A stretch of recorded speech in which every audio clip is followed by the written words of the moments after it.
we are going ahead and get started. So tonight for hazardous material operations, we're going to talk about defensive control options. So far, we've talked about isolate, identify, and notify.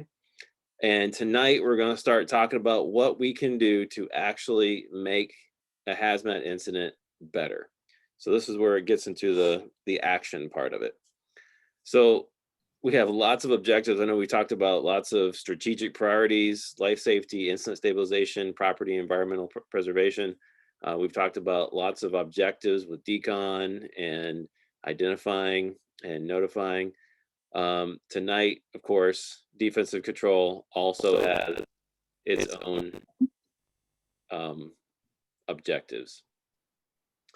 So with defensive control, again, all of our objectives are trying to meet the strategic goals of life safety, incident stabilization, and environment and property preservation. So our objectives are going to fall in that line as well. So rescue is going to be our highest priority. We talked about that, where we will risk our lives to save those that can be rescued. We are not going to risk our lives for things that are already lost. Exposure protection, we don't want this situation to get any bigger than it should or needs to. So if we have some type of fire situation, we're going to protect our exposures, just trying to, because whatever's on fire may have already may be lost, but we don't want anything else to be lost. Fire extinguishment, eventually want the fire to go out. We'll talk about different methods of that. It's not always the same way as with a structure fire. Confinement, we're not going to talk too much about that because that is a technician level task. Confinement, I'm sorry, scratch that. I always get these mixed up, and I'm sure everybody else will too. Confinement, yes, we will definitely talk about confinement. Containment, we will not talk too much about. That's a technician level. Containment, container. Think of that, container, container, containment equals container. So containment is keeping the product in the container. Hazmat operations does not necessarily do that. There may be some examples or situations where we might do that, but not generally. So containment is a technician level task. And then recovery, getting the property and the environment back to what its normal state. Baseline. So rescue, we're going to direct people to a safe area. We've talked about that. So that's going to be still downwind from us, especially if they are contaminated. Want them to continue to be downwind from us, but upwind from the spill, so they don't continue to be exposed. Going to direct them to an isolation point or decon area, possibly conduct searches and perform decon on these victims and assist with identification. Some factors involved in rescue, the nature of the hazardous material and the incident severity. If you have fire and it is blowing on a high pressure flammable gas tank, say propane tank, and it's been going for 15 minutes or more, the chances of you being able to make a rescue and survive reduces every second. The availability of appropriate PPE. If you have a chemical release and all you have is bunker gear and SCBA, you have to weigh the chances of the viability of that victim versus how long your PPE is going to withstand that chemical.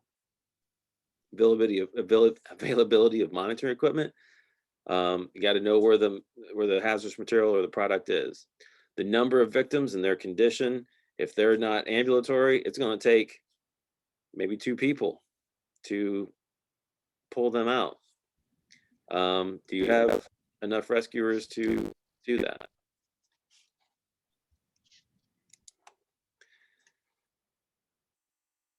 Time needed to complete the rescue. We talked about that. Some situations you might have limited time. Tools, equipment, other devices. If someone's stuck and you're going to have to extricate them for some reason, they're just adding more time to that rescue operation. May not be possible.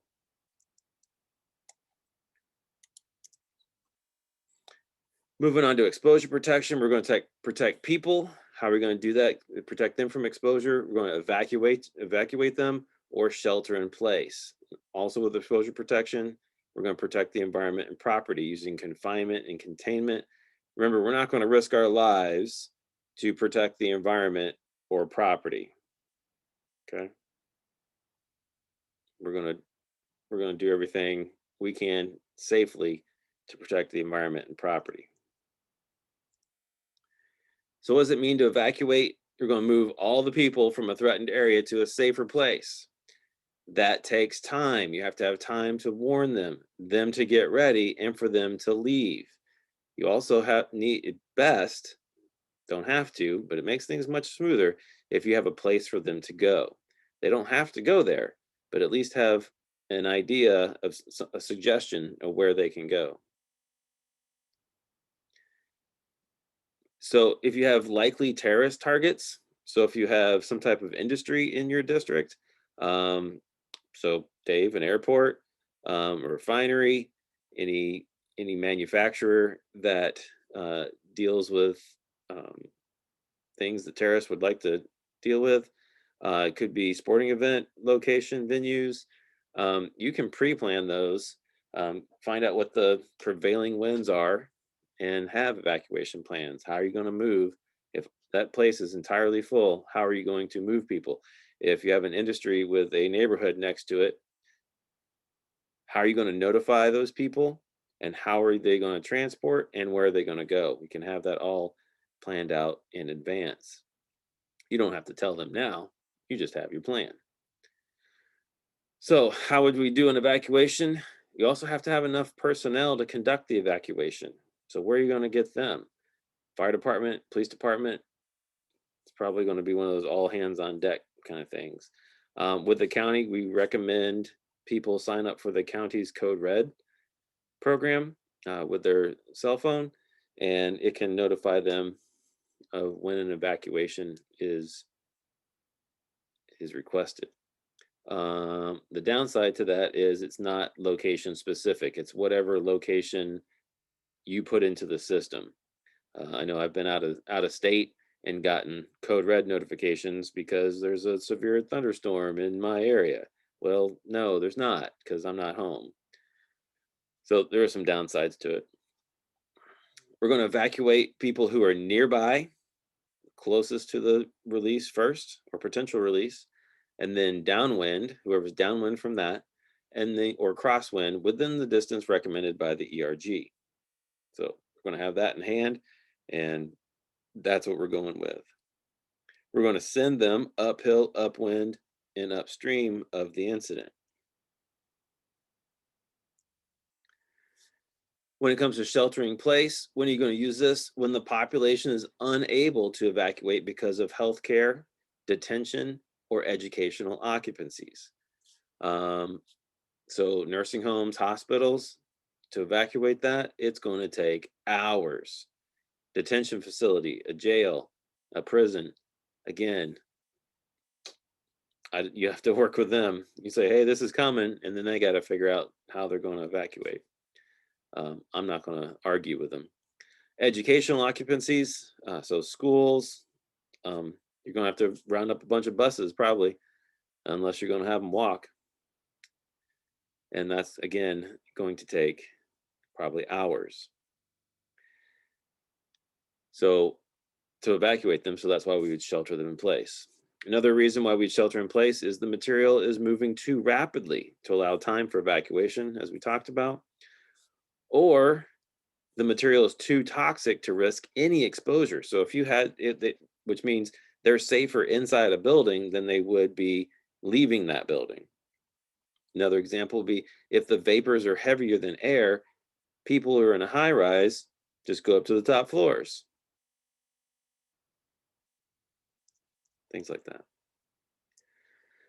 So what are we going to tell them when we're going to shelter in place? Again, we could use that Code Red system besides knocking on doors. We're going to direct people to go quickly inside a building and remain inside until the danger passes. When they get inside, we want them to close all the doors and windows and to shut off all of the HVAC systems. Is plastic and duct tape work? It might. Depends on what the material is, how heavy it is, how fast the wind's blowing. I wouldn't go out and buy it I wouldn't go out and buy it at the moment, but it's not going to be harmful to put plastic and duct tape around your windows and doors. I don't know how helpful it'll be, but it's not going to hurt. All right, so next is fire control or extinguishment. Different types: control, burn, exposure protection, withdrawal, and extinguishment. Those are all ways we can handle things that are on fire. So what is control burn? We use this when risks are too great for extinguishment. So letting the product burn until it's consumed is an appropriate action sometimes. Sometimes, like for example, a pressurized flammable gas, so propane or natural gas, it's burning, it's constantly burning. We don't want to extinguish that. We want to perform a controlled burn. So if it's a finite container or an amount, so if it's a tank and no other material is coming into that tank, then and it's out in the middle of nowhere and it's not hurting anything, let it burn. Let it consume all the material, and then once the fire's out, it's no longer harmful. So that would be a controlled burn. If it's a pipe with a constant, theoretically infinite source, then we want to use a different option in conjunction with a controlled burn. The point is, if we had a continuous flow of material and we extinguish it, now we have the potential of that material, in this case natural gas or propane, collecting somewhere and creating an explosion or even a worse situation. So if it's on fire, a lot of times, depending on the material, we just let it burn. Exposure protection from fire. We're not talking about exposure protection from a vapor cloud. So we're going to use water in large flows, maybe used to protect tanks or containers from fire. So in large amounts of fire with a tank, we're going to use 500 to 1,000 GPM applied to the tank's vapor space. That's very important that we're applying it to the vapor space, because the vapor space is where the pressure is building up. We want to cool that back into a liquid to reduce the pressure, because the pressure is what's going to rupture that tank. So consider that you have a flammable gas pressure tank out in the middle of nowhere with no hydrants. Can you provide 500 to 1,000 GPMs minimum to a vapor space? How are you going to do that? Whatever's going to be involved, what equipment, what personnel, what tactics are going to be involved in doing that, and what's the time frame for that? So it could be a rail car on a rail line out in the middle of a farm field. How are you going to apply 1,000 GPMs to the vapor space? Things to think about. Well, here's the answer. If you can't, then an option would be to withdraw. What does that mean? You move them away at least a half a mile if there is a threat of a BLEVE. So boiling liquid expanding vapor explosion. So that's what happens with pressurized propane tanks when they're on fire, or there's a fire near them.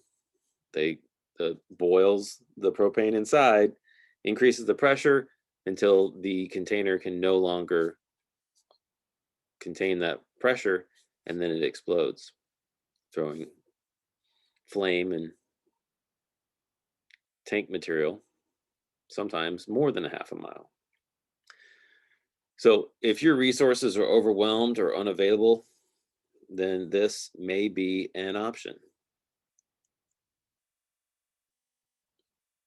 We also, so this would be specifically to fire, but non-intervention would be this. Be the isolate.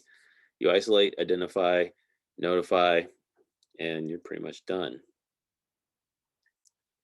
And then extinguishment. So extinguishing a fire in hazmat is not necessarily the best option.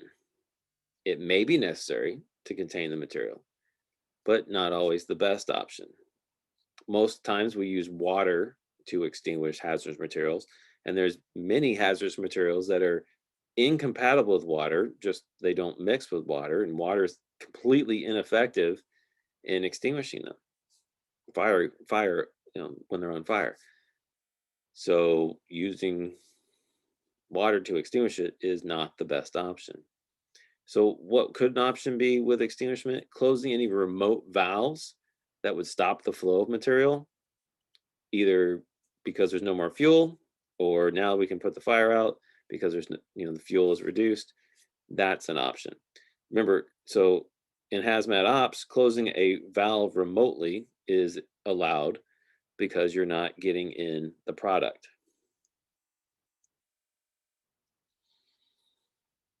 So before you go in to do any of these things, we want to make sure we have some things in play, ready to go. The buddy system, nobody goes in alone, 2 in, 2 out, still applies.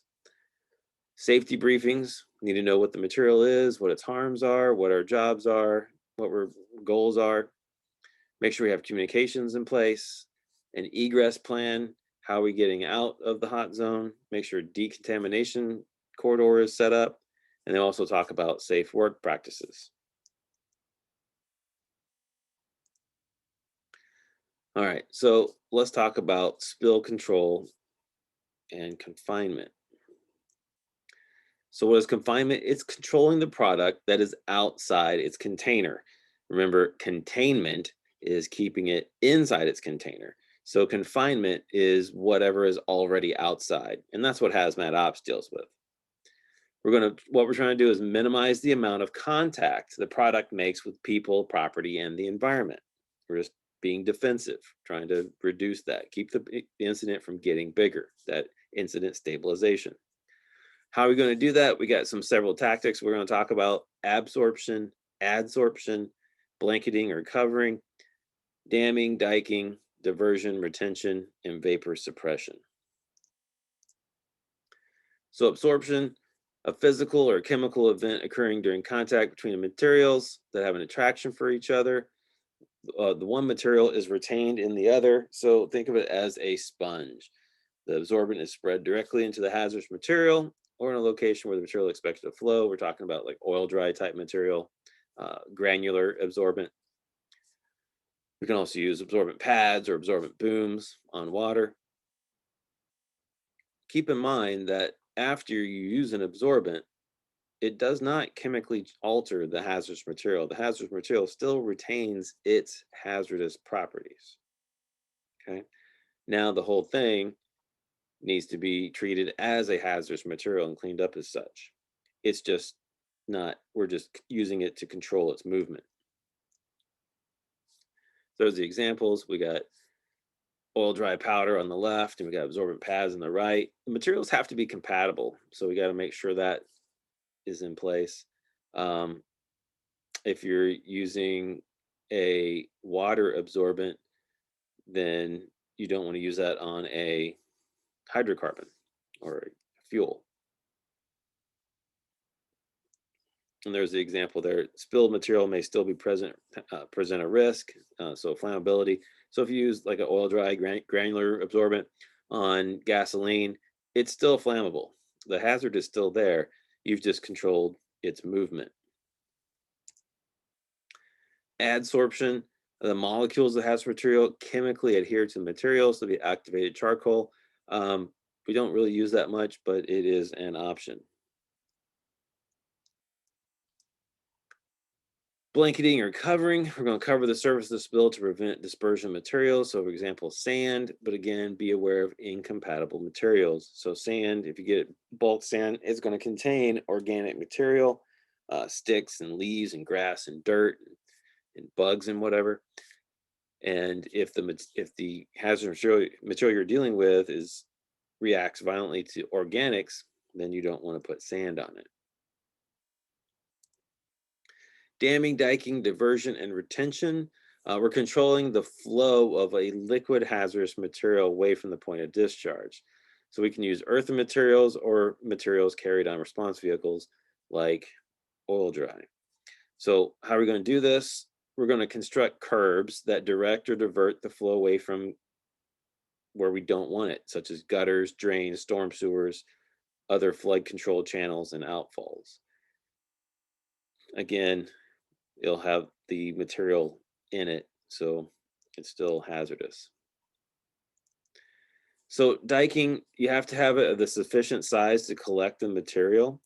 With an active leak, you want to build at least a minimum of 3 dikes away around the material. Start away from the spill and work toward the spill. Sometimes even with really big spills, you might have to have mechanical equipment like a backhoe or something. Move stuff around. So on the left, we have a circle dike. It's used for slow moving leaks. So if you just got something that's dripping or a small stream coming out of a package, you can just put a circle around it and you're good. If you have a fast moving leak that's moving downhill toward a drain or something, then you want to create a V-shaped dike. And there's the 3. We start, like it says, we start away from the spill and work toward the spill. That way we can control it. And why do we do 3 of them? Because if the material's moving fast, it has a likelihood of jumping that dike. And we want to have a backup. When it comes to damming, there's 2 types. Here's an example of an overflow dam. So when we say overflow dam, that means the water flows over the product. So say we got a creek or we're not going to probably build a dam over a river. So a small creek, a stream, a ditch, and we got a contaminant that has a specific gravity. I couldn't think of the word. Specific gravity greater than 1, and it's not soluble or miscible in water, then it's going to sink to the bottom of that creek. And we want the water to continue to flow because we can't just stop up the water, because where's it going to go? It's going to jump the banks if we just stop it or try to stop it. So we need to make a path for the water to continue flowing while holding the contaminant where we want it. So in that case, we build an overflow dam. So we put dirt or sand across the channel, and then we'll put some 4-inch PVC pipes in there to allow the water to flow. The opposite is the underflow dam. So the water flows under the product. So this would be for gasoline or diesel. That's those products with the specific gravity less than 1. They're going to float on top of the water. Again, we still need that water to flow. So we're going to put our tubing at the bottom, at least on the uphill or upstream side of the dam. That way the dam will collect the contaminant and the water continues to flow. So this would be an example of a created overflow dam. So you can tell that the inlet on the upstream side is on the top of the water, allowing the water to continue to flow. And this is the opposite, the underflow dam, where the upstream ends of the pipes are down in the water, allowing the water to flow through while keeping the contaminant confined by the dam. Here's some more examples. They use sandbags, got the pipes going through there, so you can actually see the contaminant floating on there, and they got some pads and some booms trying to hold that while the water goes under, continues to flow under it. So another underflow dam, this time with absorption.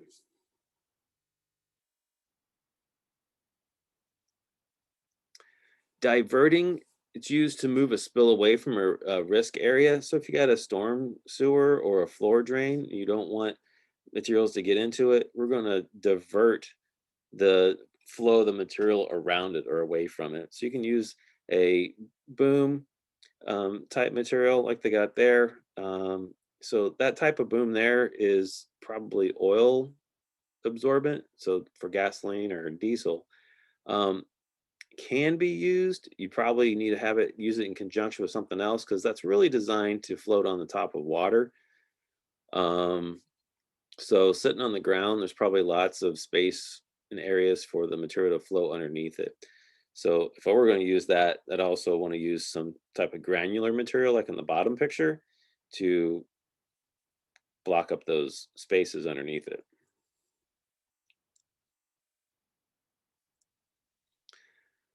Retention, so that top is creating a place to hold the spilled material. So if it's going to flow somewhere, you want to be able to direct where it's going to go. You just don't want it to go where it wants to go, because that may not be the best option. So you can use boom on the water or dig a hole on land. Again, large spills are going to require mechanical equipment to dig it out. If you're going to dig out a retention basin, you're going to hopefully line the hole with a compatible plastic or other material.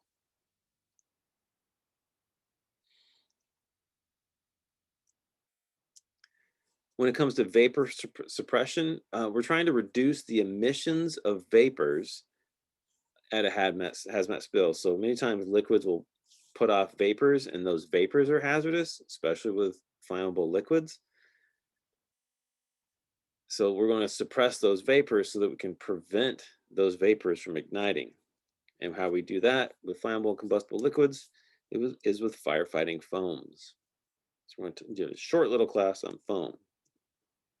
Get very deep in it, but we're not. So some considerations. Water destroys and washes away foam blankets. So do not use water streams in conjunction with the application of foam. So if you're applying foam, and sometimes you apply foam in the presence of a fire, if you're using water streams before that, you want to turn them off so that you don't destroy the foam with the water streams. Also, the material must be below the boiling point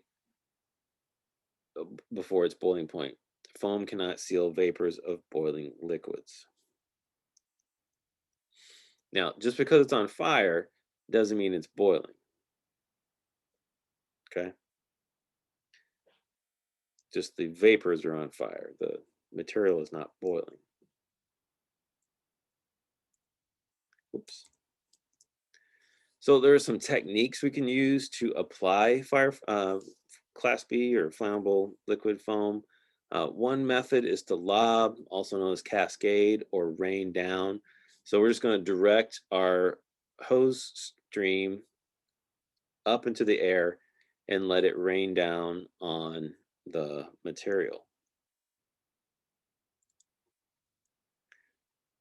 Another option is to bank it or to bounce it. We're still going to hit it on a nearby vertical surface, so a wall, the side of a vehicle, the tank, or whatever. We're going to hit it deflect it off the vertical surface and let the foam spread out from there. And there's also roll on. So if you don't have any of those options, you can direct your hose stream at the front of the spill and let the flow of the foam expand itself across the material.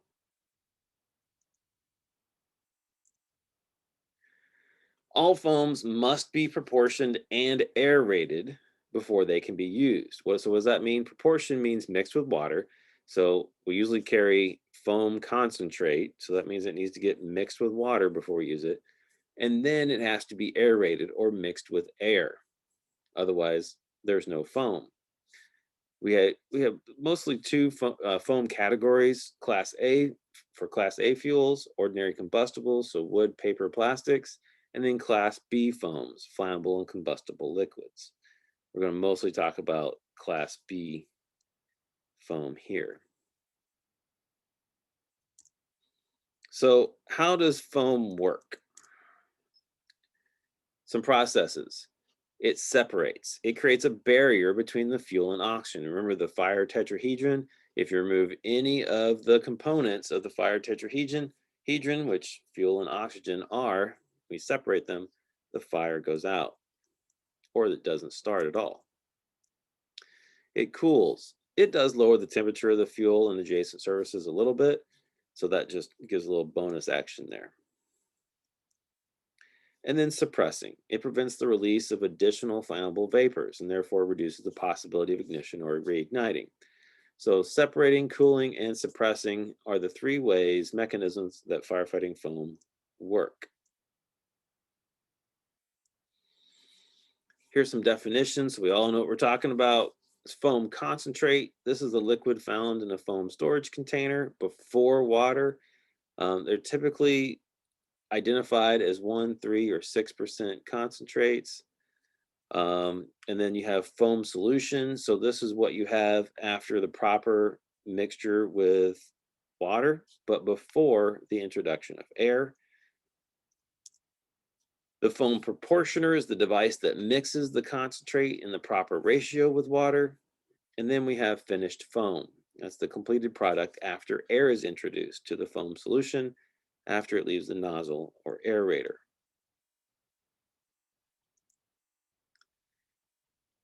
So class B foam concentrates are mixed in proportions from 1 to 6%. So what does that mean? You have 1 part foam concentrate to 99 parts or 94 parts water. So the majority of the finished foam is water. And you have to have the proper proportion. Usually it's listed on the outside of the foam concentrate container. And a lot of times, we'll talk about the 2 different numbers. So it can be applied by a fixed system, such as a apparatus mounted system or a portable foam proportioning equipment. So the Edwardsville Fire Department and the hazmat team has a device called ProPack, where it holds like 2, maybe 2.5 gallons of foam concentrate, and it's for small areas. It can be applied with either standard fog nozzles or air aspirating foam nozzles, special foam nozzles. So this is the diagram of the way foam goes through the system. So you have water, goes into the foam proportioner that will create a vacuum and draw up the foam concentrate, mix it in the proper ratio, which creates foam solution. And then it mixes with water at the nozzle and creates finished foam.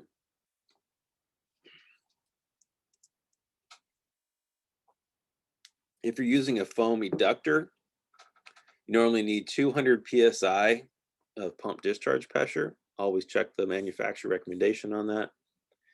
And normally, you want the nozzle to be no more than 100 feet from the Adductor. The Adductor is the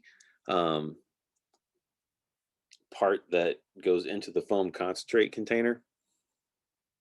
So beyond that, you don't want usually more than 100 feet to the nozzle. We're going to talk about some different types of foam. Most of these are not going to apply, but unfortunately we have to learn about them. Most of them we're not going to use. So this is the first foam developed, regular protein foam. It's virtually non-existent in today's fire service, except for specific industries because it's pretty cheap. It's also, it stores pretty well. So if you always have a known material and it's compatible with regular protein foam, then a lot of times this is what they'll have on site on a fixed facility.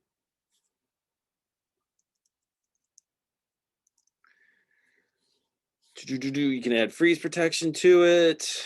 Don't use it with dry chemicals, only used on hydrocarbons. So if you know you got a bunch of diesel or whatever, you can just use regular protein foam. And then they come up with a new advanced type of protein foam. They add some fluoride to it, so it's fluoro protein foam. It's got it can be pre-mixed for a little bit. What else? Remains rather low viscosities at low temperatures, so even if it gets cold, it still flows pretty well. It can be used with dry chemical extinguishing agents. Can be used with gasoline with oxygen additives. That's why they developed it. So for example, at a fixed facility, so if you got a above ground storage tank and it's on fire, sometimes they'll have direct injection or subsurface injection systems where they pump foam, finished foam directly into the material in the tank. It rises up and covers the surface of the material and thus extinguishing the fire.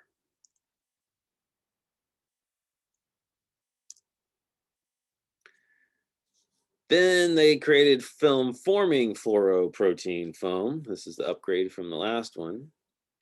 So it has all the same characteristics of the fluoroprotein foam, but it can also use with fresh water or salt water.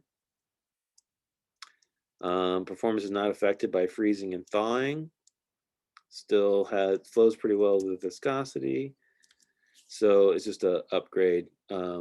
We'll talk about that film in just a moment with the aqueous film forming foam. So this is still used in the fire service, or it's also known as AFFF.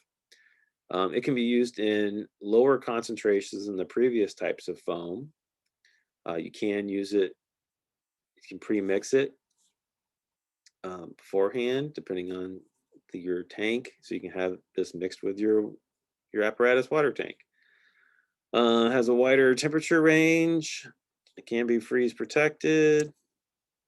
Again, low temperature viscosity, also suitable for subsurface injection, fair penetrating capabilities and baled storage fuels, is compatible with dry chemical.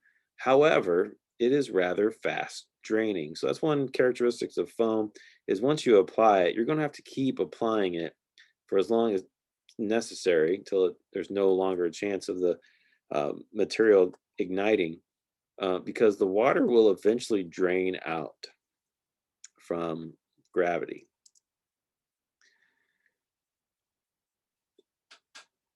Its film forming characteristics are adversely affected by fuels in excess of 140 degrees. So hazmat team carries thermal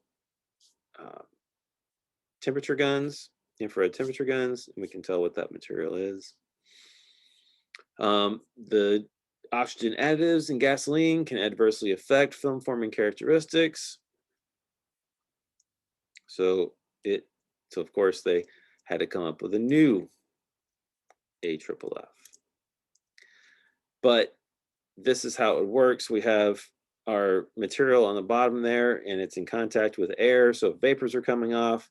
We have vapors, heat, oxygen, add in a chemical reaction, we have ourselves a fire. So we put the foam on, and what happens is we have a foam blanket, but underneath that foam blanket, a film is formed which separates the fuel from the air and puts our fire out. Notice how in this container it has walls. So that's one thing to think about with applying foam. Foam was designed to be used in containers such as this, like open air containers that has walls that will hold it. So without those walls, that foam blanket will just keep spreading.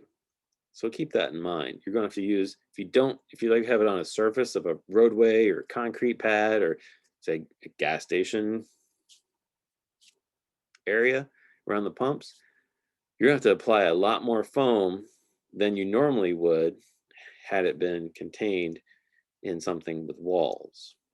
It's also, foam is not designed to be used on three-dimensional surfaces. So it doesn't work on vertical surfaces. It only works on horizontal surfaces. So with all the downsides to the AFFF, they came up with alcohol-resistant AFFF, or AR AFFF. Again, it's available in multiple concentrations. You can use it with stronger polar solvents. So for example, ethanol or any type of alcohol. So ethanol is a polar solvent. It just means that the molecule has a positive and negative side to it, just from the arrangement of the elements in the molecule. So it has a plus and minus side. That's what it means by polar. So the application rates are higher than those required for weaker solvents or just regular hydrocarbons. That's not necessarily the case anymore. They now have ones that can be used at lower concentrations. So this information's somewhat outdated. Still applies, depends on what you buy. The concentrates are designed to be proportioned at 3% on hydrocarbon fuels and 6% on polar solvent fuels. Those are called 3x6 or 3x6 concentrates. You can also get ones that are 3x3, where you use 3% on hydrocarbon and 3% on polar solvents. Now they have 1x3 or even 1x1 formulations as well. I'm sure they get more expensive, so you're not really saving anything using less foam concentrate. So how does AR-AFFF different than AFFF? It creates a membrane rather than a film over the fuel, creating more separation. So it keeps the water in the foam separated from the fuel, because the solvent, because it's polar and water is slightly polar, they will attract each other. And that polar solvent, like I said, like an alcohol, remember alcohol and water are miscible. So the alcohol would actually suck the water out of the foam, leaving you what looks to be a nice foam blanket, but that's just the bubbles. The foam and the membrane have all been absorbed into the polar solvent. So the membrane keeps it separated and slows down the attack of the solvent. Again, it can be used for subsurface applications. So AR-AFFF is pretty much the Swiss Army knife, or the all-around useful tool there. So here's our little animation. Put on our foam blanket, then our polymer film is formed, and our membrane separates the foam blanket from the polar solvent. And all of our problems go away.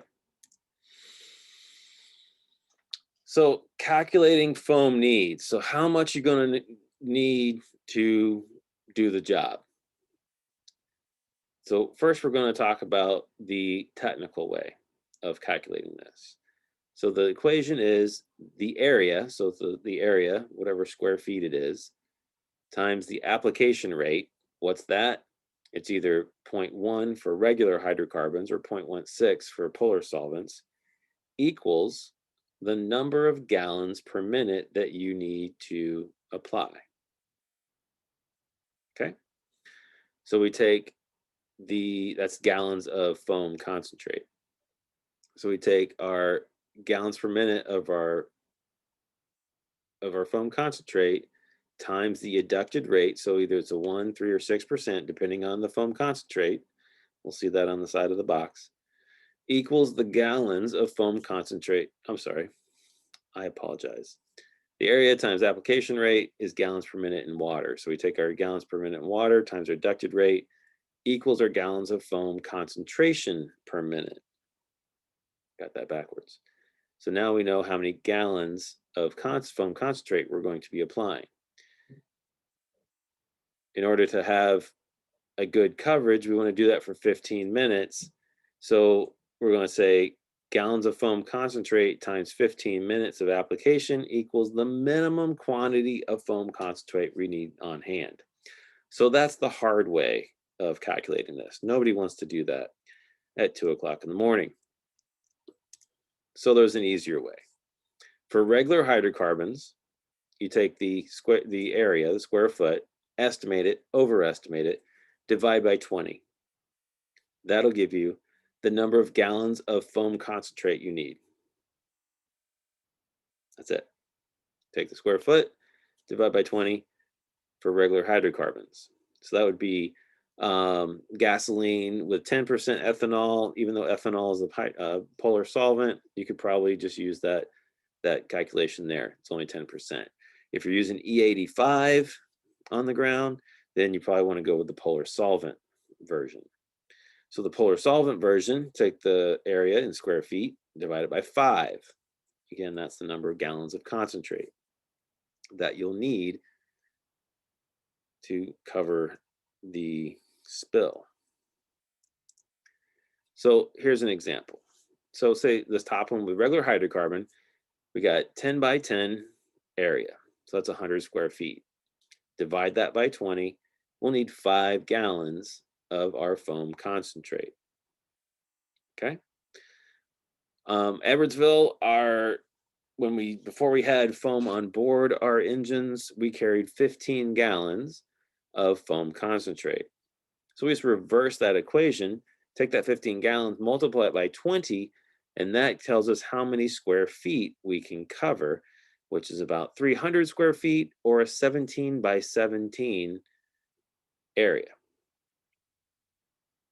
Now you start to have an idea of what you're capable of if you do that 3 5-gallon jug of concentrate plan. If you're dealing with a polar solvent, you can take that same area, that 100 square feet, 10 by 10, divided by 5, and now you need 20 gallons. So if you got E85 or full-on polar solvent, you'll need 20 gallons just for 100 square foot. So a 10 by 10 is a small bedroom, almost becoming normal size bedroom now. But you'll need 20 gallons of foam concentrate to cover that. So here's a real world example. I like coming up with real world examples so people have an idea of how this actually works. So let's take a regular average size 15-gallon passenger car gas tank. Say the whole thing empties out on the ground of gasoline. We're going to assume regular 10% ethanol. I did some math earlier today, and 15 gallons is going to cover about 200 square feet. Okay, it's going to depend on a lot of factors, but just in general, we're going to say it's 200 square feet. For a regular hydrocarbon, regular gasoline, we're going to take that area, divide by 20. That's going to tell us how many gallons of concentrate we're going to need. So we take that 200 square feet, divide by 20. We're going to need 10 gallons of foam concentrate to cover a passenger car gas tank. That's like what my wife's tank. If you're driving a big truck, it's going to be a little bit more. So you're going to need more than 10 gallons of foam concentrate.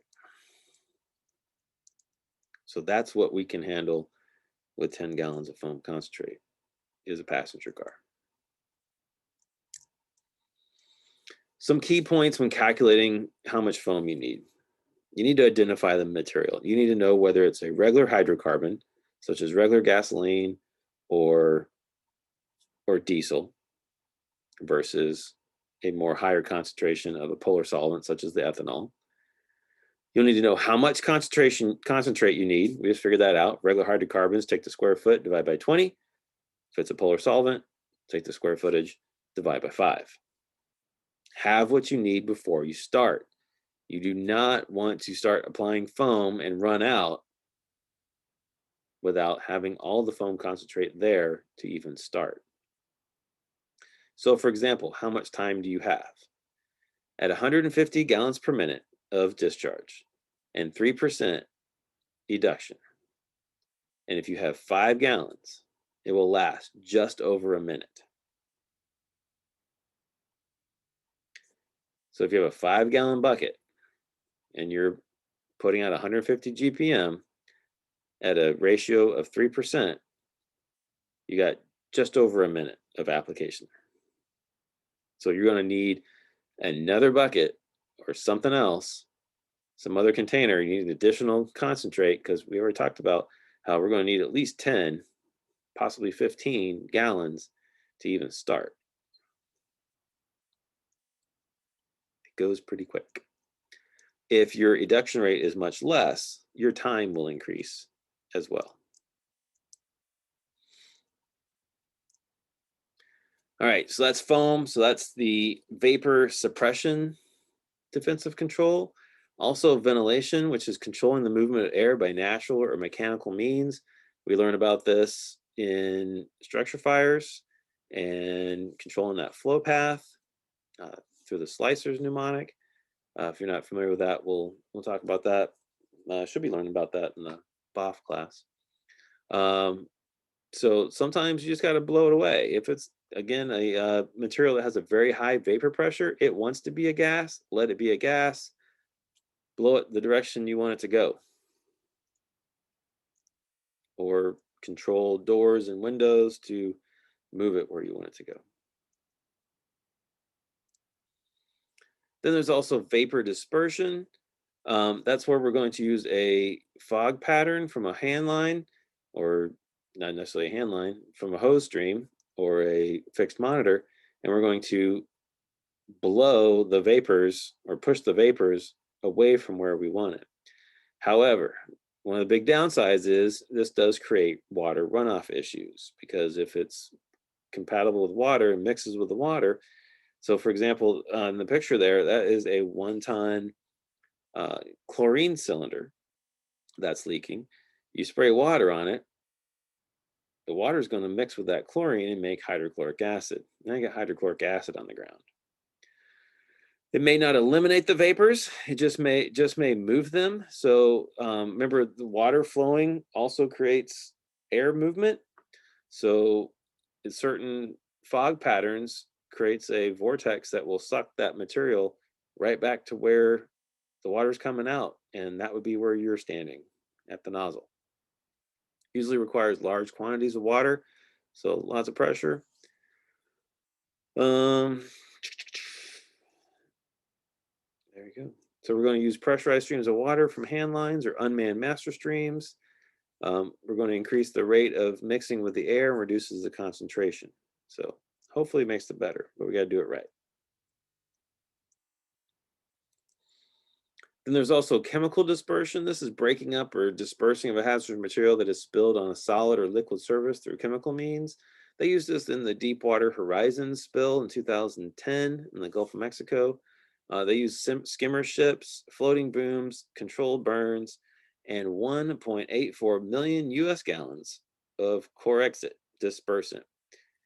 So they put this chemical, so you got this oil on the surface of the Gulf of Mexico, and they put down this chemical to try to break up the oil into smaller globs so it's less dangerous, and it would move and disperse instead of being in a big pool.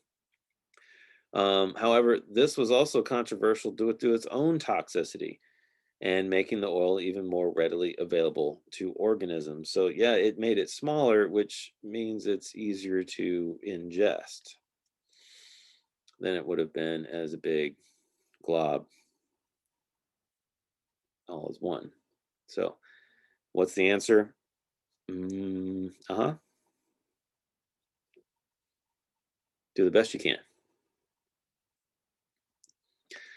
Dilution. One of the popular ways of controlling a hazardous material is to dilute it. Many times that is the best way. But always, a lot of times people say the solution to pollution is dilution, but that's not always the case. So how does this work? We apply water to a water-soluble material to reduce the hazard. Not usually used for spill control, but during decontamination, as we've experienced last week. Because if you're using it for spill control, you're just adding liquid to a liquid, and that's going to make it more difficult to control. So we usually just use dilution with decon. You can use it with very small amounts of corrosive. Keep in mind that you may need several 100,000 gallons even for a small spill. It depends on what the material is, because it may, if it's a very strong acid, you may need or a base, you may need lots of water to get it to a safe level. There may be better options than dilution. There's also neutralization. It's the process of raising or lowering the pH of a corrosive material to render them neutral of pH. Caution though, when neutralization, because this is a chemical reaction, usually results in products other products that are also toxic, and it's usually exothermic, which means it makes heat. So do that with caution and expert consultation. The neutralization all depends on what it is and how much. Leak control. We talked about earlier about shutting off remote valves. So remote shutoff activations on cargo tank trucks, depending on the truck. Also piping systems, pipelines can have them. Also, this is also gas stations will have emergency shutoffs, remote shutoff valves. You can use these to stop the flow of product to the incident area without entering the hot zone. Make sure you contact the on-site maintenance or workers to identify the proper location. To shut that off. You don't want to shut it off without their permission. Depending on where it is, other systems may be relying on that staying open, and you might cause bigger problems just by arbitrarily turning it off or closing that valve. On the DOT 406, the emergency shutoff is located at near the semi or the tractor end on the driver's side. It's labeled. There's emergency shutoff, and what that does is it shuts valves in the belly of the tank. So if you've had so if something's leaking out of those valves, you can use that to shut them off. And then the 331, the high pressure flammable liquid tank, again, about in the same spot, has emergency shutoff.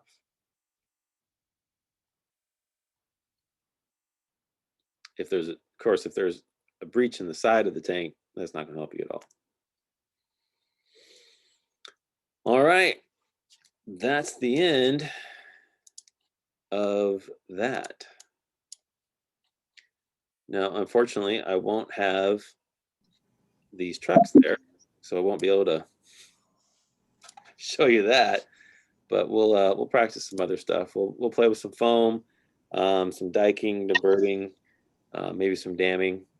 At least bring our damming stuff, and we'll practice doing that on Wednesday. Any questions? Any questions at all? No. No, not for me. Have you guys had to deal with anything that you learned a lesson on? You talking to me, Jeremy? Any of you, either of you?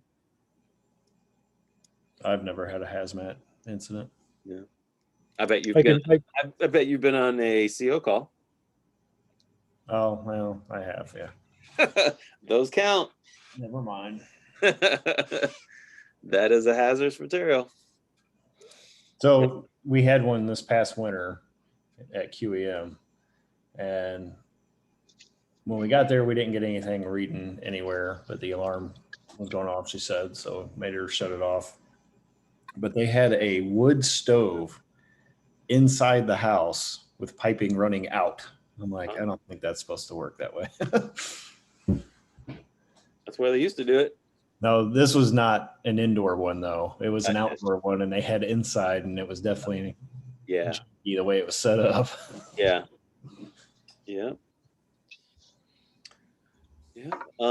Dave, have you ever had to deal with any fuel spills out the airport that you can talk about? Yeah. I mean, we'll occasionally have a fuel spill. They're all it's very seldom at any airport where you ever have a fuel spill that's beyond 49 gallons. Okay. Even if they're 70. But we've had some minor fuel spills that generally we'll just go out and clean up with some pig mat, right, and oil dry and get them up like that. Very, very seldom have we had to wash anything down. The one thing along the lines when you were talking about the foam, this was kind of a learning experience for me. We do have a burn pit here at the airport. Yeah. And when we use that, we'll go out and fill it with water. And then we'll pour a mixture of avgas and or jet fuel on it, light it, and practice putting it out. Yeah. We've learned that we don't use foam to do that because we can't get it to relight. But but for one of these guys that may deal with something like that, we dealt with some avgas one time, and what I always thought it was a neat danger of the avgas is you'll work your way into that with water when it's on, just dirt or grass, and you will have no problem knocking that fire down with water. As you move forward, though, those vapors will come out of the ground and reignite, and then Right. you turn back and you're 6-8 feet into fire. Exactly. You're still recording, by the way. Yeah. I have some videos of firefighters trying to put out liquid fuel fires that I'm going to add to the course, just optional videos to watch, that I use in a class that I teach at the fire department. So it's not only how to put out a fire, but also to how to resolve a problem. You can tell that as the firefighters are working, they're not using the problem solving process, and they're skipping the evaluation phase. They just keep doing the same thing over and over again, hoping for a different result, and that different result never comes because they don't step back and think about what they're dealing with. So I'll put some links to those up on the thing, because I think it's a good example. Otherwise I would have showed them already. If we were doing this live in class, I would have. When you're teaching this, I'm sorry, I cut you off. That's right. No, we would have used them as demonstration in class, but that's it. Yeah. And Jeremy, if there's ever a time when you're teaching this class that you would like to come out to the airport and maybe do some practicals, we could probably make available like our ARF truck, and that would show you a lot of what a foam vehicle looks like and whatnot. Sure. Yeah, those are cool. So, all right. What type of foam you guys put in your truck? We use 3% ATFLF. Our truck is we can run 1%, 3%, or 6%. Right. We've got a setting right from the cab that we can utilize that, and we use 3%. Perfect. All right. And avgas and jet fuel, they don't have any ethanol in it, right? No, they don't. But one of the things that I mentioned when I started working here 10 years ago, and now that I'm the one responsible for it, I still 4 months haven't done anything. One of our companies here on the base, they have literal probably 20 or 30 barrels of ketones and alcohols that they use in their repair process, and we really need to have probably a 30-gallon drum of that ARFFF foam. Yep. Because you'll put that AFFF down, and it'll look all good and pretty, but you still have vapors Right coming up through it because it sucks that water out. So one of those caveats. Well, thanks for coming, guys, and thanks for adding. Appreciate. Always looking to learn from everybody else. Is there just 3 of us on here? Yes. Jeremy, are there only 3 of us on here? Yes. Oh, wow. Okay. So that's why I record it and I put it on YouTube so that the rest of the class can view it later. So. Oh, awesome. All right.